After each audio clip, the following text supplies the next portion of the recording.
Bismillahirrahmanirrahim.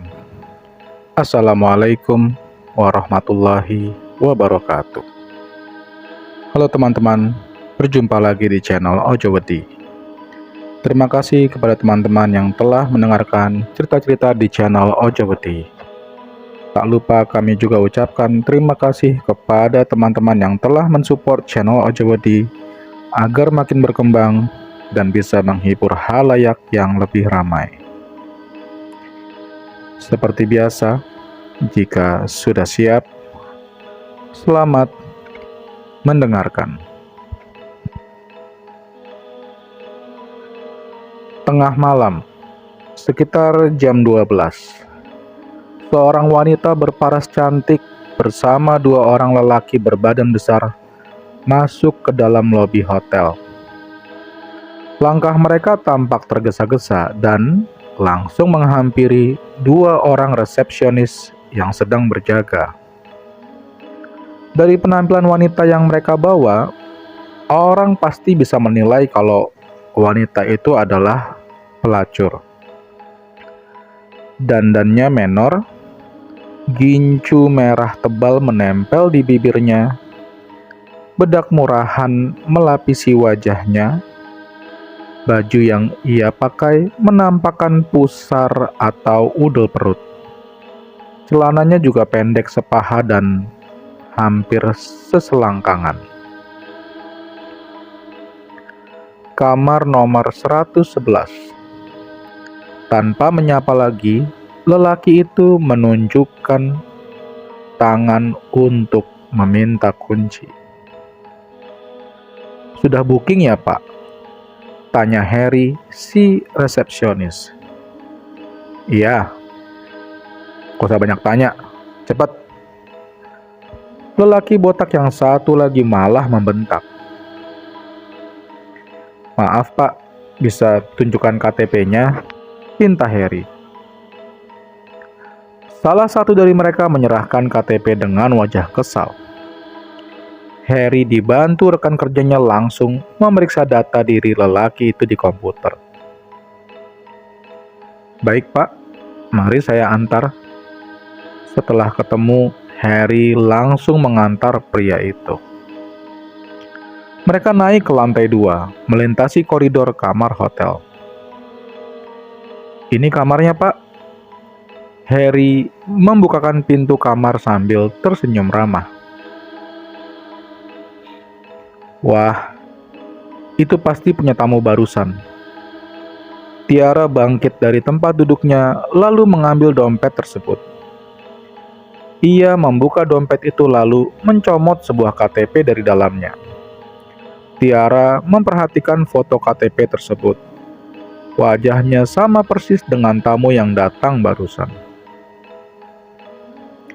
"Ini punya si bapak yang barusan check-in. Sana antarkan," suruh Tiara pada Harry. Harry berdecak kesal. "Kenapa nggak lo aja sih?" kata Harry. "Males gue. Lo aja sana sekalian, tadi kan lo yang ngantar mereka ke kamar." "Biar gue panggil room service aja," kata Harry sambil meraih telepon. Tapi tidak ada satu orang pun yang menjawab teleponnya. "Udah, lo aja sana. Cuma nganterin dompet doang. Siapa tahu lo dapat uang tip," Tiara memaksa. Akhirnya Harry mengalah. Dia meraih dompet itu lalu beranjak dari meja resepsionis. Setibanya di depan kamar nomor 111, ia heran. Kenapa pintu kamarnya tidak dikunci? Pintu itu terbuka sedikit, mungkin kurang lebih sejengkal tangan. Dari dalam, Harry mendengar suara erangan seorang wanita dan desah dua orang lelaki. "Bangsat," gumam Harry sambil menggelengkan kepala. Ia urung mengetuk pintu itu lalu melangkah lagi menuju lift. Harry akan tunggu 2 jam lagi setelah mereka selesai bermain. Saat Harry menunggu lift, tiba-tiba ia mendengar jeritan wanita seperti dipukuli dari dalam kamar nomor 111. Beberapa kali wanita itu menjerit. Suaranya terdengar sangat keras. Harry tidak punya nyali untuk melihat apa yang sedang terjadi. Dalam satu jeritan terakhir, terdengar suara berdebam seperti benda tumpul yang dihantamkan ke tubuh. Setelah itu, jeritan tidak lagi terdengar. Buru-buru Harry masuk ke dalam lift. Di lobi, lelaki itu heboh menceritakan apa yang didengarnya barusan. Tiara tampak tidak peduli. Kedua matanya mengantuk. Lalu Tiara bilang, "Jangan terlalu mencampuri urusan orang." Wanita itu tahu kalau hotel ini memang sering digunakan sebagai tempat prostitusi. "Ra, kita harus lapor. Itu cewek tadi kayaknya dianiaya deh." Selang beberapa saat, dua lelaki muncul dari lift dan langsung menghampiri resepsionis. "Teman kami masih di kamar. Besok dia baru check out," ujar salah satu dari mereka lalu pergi begitu saja. "Oh iya pak, ini dompet bapak tadi jatuh di lantai." Ragu-ragu Harry menyerahkan dompet itu. Lelaki berkepala botak pelontos mengambilnya dan lagi-lagi tanpa ucapan terima kasih. Mereka pun pergi dari hotel. "Hus, udah jangan tunjuk-tunjuk." "Nah, Tiara, bagaimana kalau cewek tadi udah mati?" Harry ketakutan. Ia menyentuh bahu Tiara. "Kan dua cowok tadi udah bilang kalau si cewek masih dalam kamar." "Periksa yuk," ajak Harry. "Enggak ah, udah jangan parnoan gitu." Tiara semakin kesal. Ia mengibaskan tangan Harry dari bahunya. Tiba-tiba telepon berdering. Harry segera mengangkatnya. "Dengan resepsionis, ada yang dapat kami bantu?" "Hai, aku pesan nasi goreng dong." Terdengar suara imut dari seberang telepon. "Baik, antar ke nomor berapa ya?" tanya Harry sambil mencatat pesanan. "Nomor 111. Saat mendengarnya, hati Harry lega. Ternyata benar kata Tiara, kalau wanita itu masih hidup. "Ada lagi yang mau dipesan?" "Sama jus jeruk." Setelah telepon ditutup, Harry langsung menghubungi room service untuk memproses makanan yang dipesan wanita itu. Beberapa saat kemudian, nasi goreng berhasil diantarkan oleh petugas. Tapi Harry masih penasaran dengan kondisi wanita itu. Dre, lu tadi antar makanan ke kamar nomor 111 kan? Gimana ceweknya? Maksud gue, gimana keadaannya?" "Dia baik-baik aja kok. Katanya dia juga mau berenang," jelas Andre, petugas room service. "Berenang? Malam-malam gini?" Harry mengerutkan dahi. "Iya," Andre mengangguk. "Bisa antar aku ke kolam renang nggak?" Sebelum mereka selesai bercakap, seorang wanita muncul dari lift. Ia sudah mengenakan bikini yang diselimuti handuk kimono. Harry mengikuti dari belakang. Diperhatikannya wanita yang sedang berenang itu. Jarang sekali ada tamu yang mau berenang tengah malam seperti ini. Entah kenapa, Harry masih penasaran. Ia naik ke lantai 2 lalu buru-buru menghampiri nomor 111. Kali ini pintunya terbuka lebar dan betapa terkejutnya Harry saat melihat mayat wanita terkapar di atas kasur.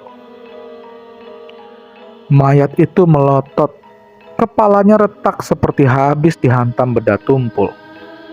Darah membanjiri tempat tidur. Buru-buru Harry lari ke ujung koridor. Ia menyibakkan tirai jendela kaca yang mengarah langsung ke kolam renang di belakang hotel. Dilihatnya wanita itu masih asik main air di kolam renang. Padahal jelas-jelas wanita itu sudah mati. Saat Harry masih tercengang dengan apa yang dilihatnya, tiba-tiba pintu kamar nomor 111 tertutup sendiri dengan keras. Seperti ada yang membantingnya. Sontak saja, Harry lari kocar-kacir sambil berteriak minta tolong. Hotel yang mengarah langsung ke pantai itu memang tidak pernah sepi pengunjung. Mungkin karena merupakan hotel paling mewah di kawasan itu. Sehingga bukan hanya digunakan sebagai tempat menginap saja, tapi juga sering digunakan untuk berbagai kegiatan. Walau beberapa minggu lalu pernah terjadi pembunuhan terhadap seorang pelacur, hotel ini tak lantas dihindari pengunjung. Kamar nomor 111 yang bekas pembunuhan itu hanya ditutup selama 5 hari. Pihak hotel membuka kembali pemesanan untuk kamar nomor 111 setelah kasusnya selesai. Pelaku berhasil diidentifikasi melalui CCTV. Mereka pun ditangkap dan diadili. Sampai saat ini belum ada yang menempati kamar itu semenjak terjadi pembunuhan. Namun, akhirnya tepat pada bulan Oktober, pemerintah pusat mengadakan sebuah acara untuk memperingati bulan bahasa. Acara tahunan itu dinamakan pemilihan Duta Bahasa Seprovinsi. Kebetulan sekali, hotel bekas pembunuhan itu terpilih sebagai tempat perhelatannya. Wah, bagus banget hotelnya ya. Fadil sumringah saat tiba di halaman hotel. Dia adalah salah satu mahasiswa yang menjadi perwakilan kampusnya. "Lu kamar nomor berapa?" tanya Zainal sambil memegang kunci kamar Fadil. 111 nih, jawab Fadil. "Wah, nomor cantik tuh. Tukeran mau nggak?" tawar Zainal. "Emang lu nomor berapa?" Fadil meraih kunci di tangan Zainal. "Gue nomor 80. Tukerannya, kamar lu pasti di lantai atas, jadi pemandangannya pasti indah banget." Zainal memaksa. "Ya udah, terserah lo aja."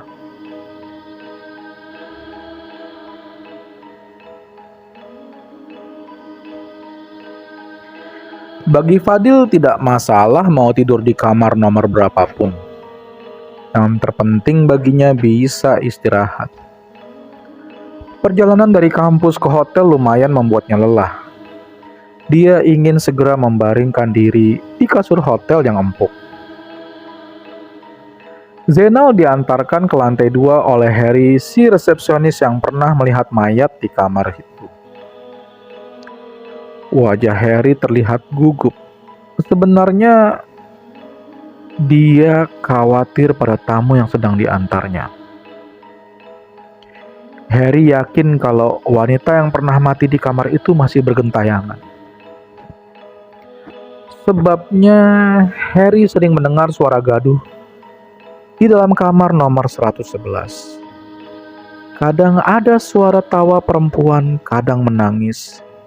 Kadang seperti ada yang sedang menonton televisi. Padahal jelas-jelas kamar itu kosong, tidak berpenghuni.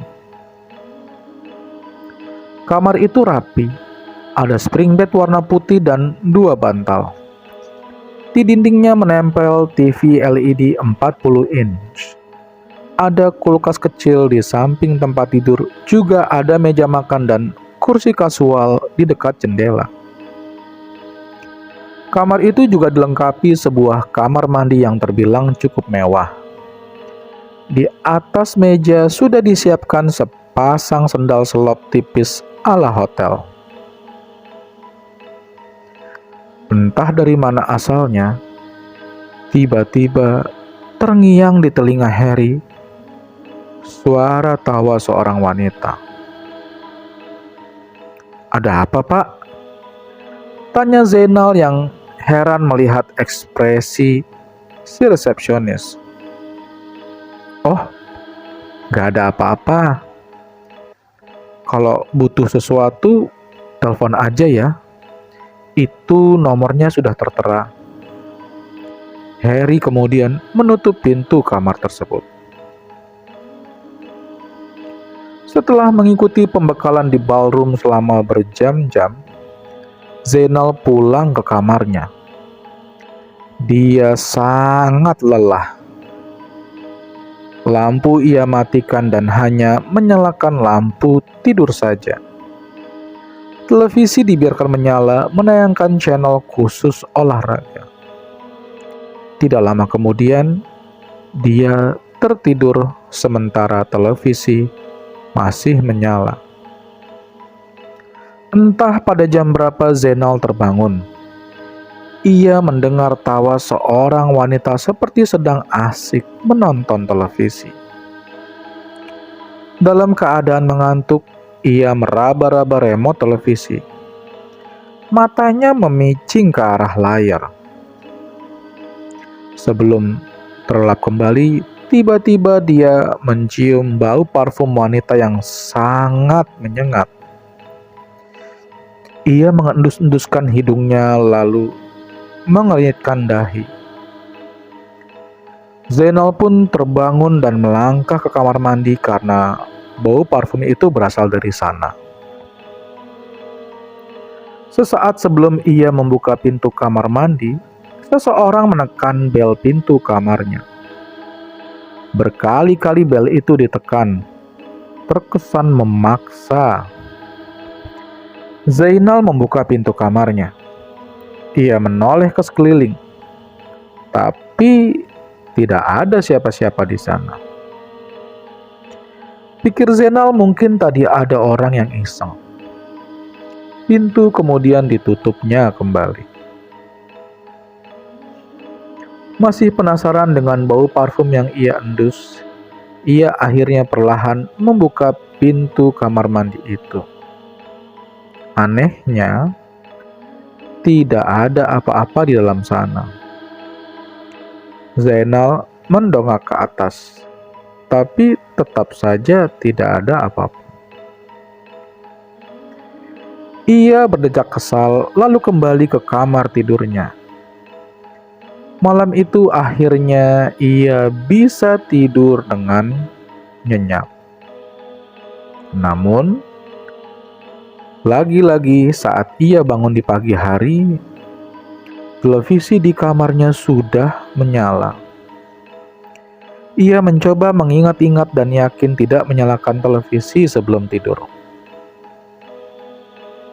Dengan berpikir positif, dia mengatakan kepada dirinya sendiri, "Pasti televisinya rusak," gumam Zainal. Diraihnya remote televisi lalu mematikannya. Hari ini ada seminar tentang sejarah bulan bahasa. Ia harus segera mandi dan sarapan. Beberapa saat kemudian telepon berbunyi. Saat itu Zainal sedang mengenakan pakaian. Buru-buru ia mengangkatnya. "Halo? Zainal, kita ketemu di bawah ya. Udah disiapin sarapan tuh. Orang-orang juga udah pada kumpul." Zainal lalu menutup telepon. Ia mempercepat geraknya, mematut diri di depan cermin. Tak lupa ia juga menyisir rambutnya sampai klimis. Setelah rapi dengan mengenakan batik keemasan, celana bahan, dan sepatu pantofel, ia kemudian bergegas ke lobi. Kalian tahu nggak sih kalau pernah ada pembunuhan di hotel ini? Tanya Santi. Iya, pernah dengar sih. Tapi kamar hotelnya dirahasiakan. Nggak ada yang tahu pembunuhan itu terjadi di kamar nomor berapa. Lanjutnya. Ya, setiap hotel pasti ada saja penghuni gaibnya. Selama kita tidak mengganggu mereka, gue yakin kita baik-baik saja. Timpal Zainal. Ia enggan menceritakan kejadian yang aneh dialaminya semalam. Acara hari itu berjalan sesuai rencana.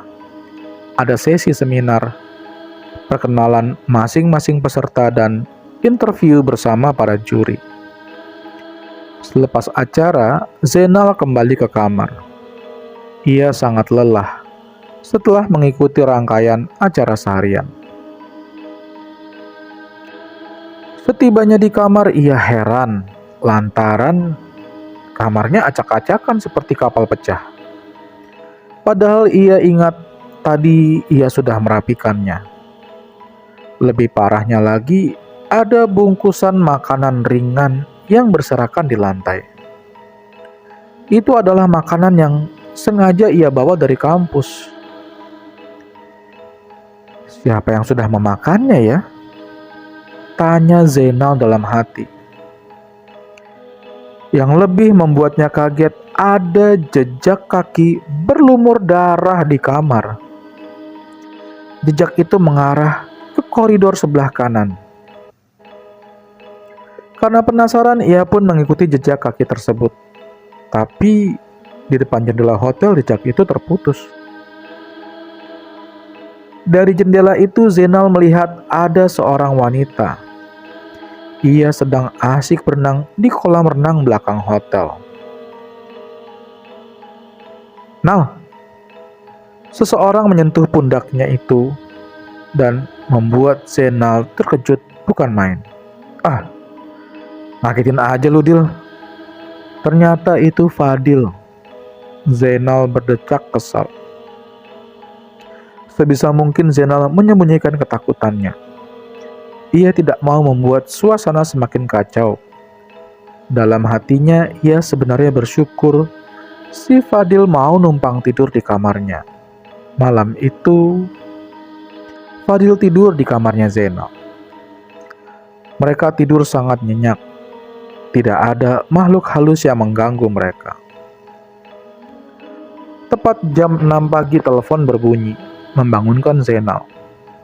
Sementara itu Fadil masih tidur nyenyak. Dalam kondisi masih mengantuk, Zainal mengangkat telepon itu. Lantas, siapa laki-laki yang sedang tidur di sampingnya? Zainal perlahan meletakkan kembali gagang telepon itu. Ia menelan ludahnya sendiri lalu membalikkan badan. Lelaki yang barusan tidur di sampingnya sudah menghilang. Zainal terperanjat. Dadanya turun naik. Segera ia pergi ke kamar mandi. Ia mandi dengan sangat cepat seperti bebek. Kurang dari 10 menit, ia keluar dari kamar mandi dan langsung mengenakan pakaian tanpa mematut diri di depan cermin. Penampakan Zainal acak-acakan. Dia bahkan belum sempat memasukkan baju kemejanya ke dalam celana. Di tangannya ada sebuah stop map yang berisi bahan untuk presentasi. Wajahnya terlihat panik saat ia duduk di meja makan bersama Fadil. "Lu kenapa, Nal?" Fadil heran melihat penampilan temannya yang acak-acakan itu. Ruangan itu bergemuruh. Para peserta masih mengobrol satu sama lain sebelum akhirnya Pak Denny, ketua pelaksana, berbicara melalui mikrofon. "Selamat pagi semuanya." "Pagi, Pak," jawab mereka serentak. "Baiklah, Pada hari ini kita akan melaksanakan sesi presentasi dari masing-masing peserta. Apakah semuanya sudah siap? Sudah, Pak. Jawab mereka kompak. Satu persatu mereka melakukan presentasi. Sampai akhirnya tibalah giliran Zainal yang maju ke depan. Ia menayangkan beberapa slide PowerPoint yang sudah disimpannya dalam flash disk. Awalnya semua berjalan dengan lancar, namun di tengah-tengah presentasi, Zainal melihat ada hal aneh di antara bangku peserta. Pak, ada setan. Itu, Pak. Zainal terus menunjuk ke tengah-tengah bangku peserta. Wanita itu masih duduk di sana.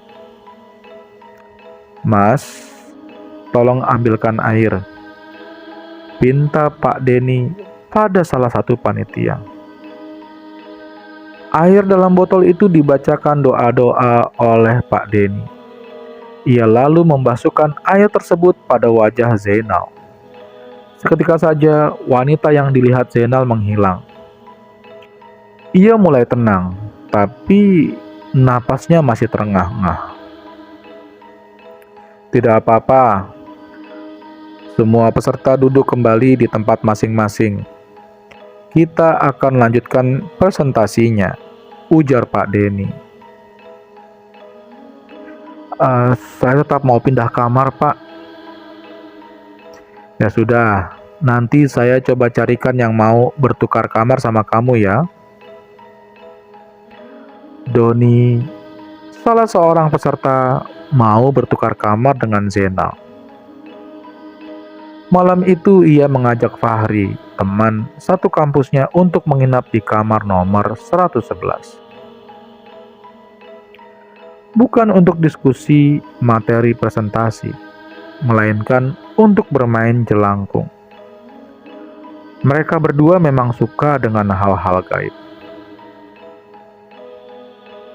Selanjutnya, nah, kalau di kamar ini ada rohnya, gua mau minta bantuan agar si Diana naksir juga sama gua.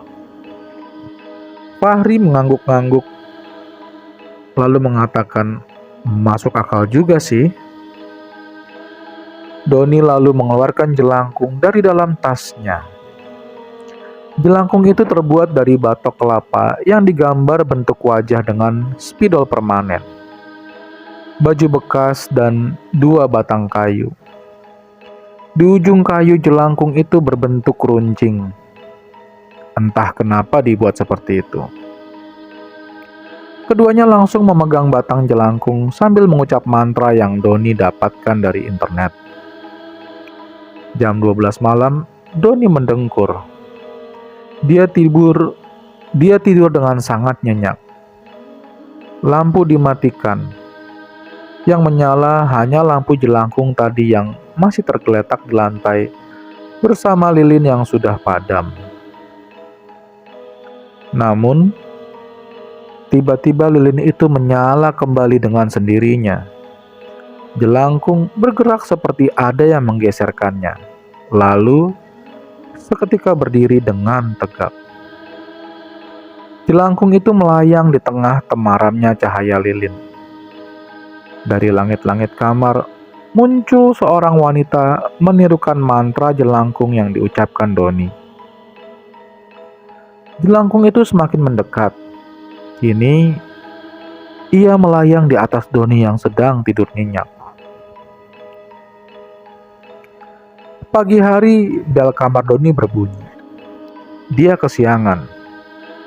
Fahri sudah menelponnya berkali-kali, tapi tetap tidak diangkat.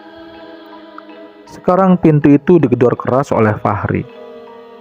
Dia heran kenapa Doni tidur sangat pulas. Sebentar lagi akan ada UKBI, uji kemahiran bahasa Indonesia, dan Doni pasti akan telat. Don, bangun Don. Fahri terus menggedor pintu itu sekuat tenaga. Namun, tetap tidak ada jawaban. Ia lalu pergi ke lobi meminta bantuan petugas hotel untuk membukakan pintu kamar Doni. Fahri takut ada hal buruk yang terjadi pada temannya itu. Anehnya, saat Fahri kembali dengan membawa seorang petugas hotel, kamar Doni malah sudah terbuka. Dan Doni tampak sedang mematut diri di depan cermin. Don, bikin gua panik aja loh. Ayo buruan, kita udah telat nih, serga Fahri. Doni tidak menjawab. Dia tetap menyisir rambutnya di depan cermin. Don, sabar Ri, ini gue lagi siap-siap. Akhirnya Doni bersuara.